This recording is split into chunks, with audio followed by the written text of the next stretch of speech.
So Colin, a lot of people watching today are having some tenant troubles. The big question is, are the troubles so bad that they need to sue them? Should they sue their tenant? To give you a lawyer answer, if this lawsuit is an eviction lawsuit to get them out to stop the bleeding, absolutely do it yesterday, because you got to make it to where that business is making money again. If there are damages up to $10,000, say for missed monthly payments of rent, that can be included in an eviction. But if we're talking about a tenant who's left, damaged the property, or not paid all of their bills, that's a judgment decision that you need to make, because if they can't pay their rent, they're not going to be able to satisfy the judgment. And one of the worst things that I can do as a lawyer is convince you to pursue somebody for a judgment fit for framing. In other words, where there's no money to fulfill that judgment.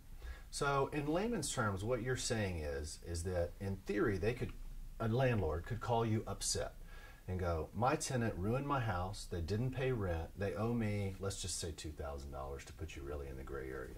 They owe me $2,000. I want to sue them because I'm upset. What would you tell that owner? Good luck. I won't do it for you. But the reason being is that you can win in court. Right. But getting the money is a whole nother story. Absolutely. And even worse than that, the gray area you talked about, we all know that lawyers aren't cheap, myself included, by any measure of the imagination. And $2,000 is simply throwing good money after bad to hire someone based off of principle.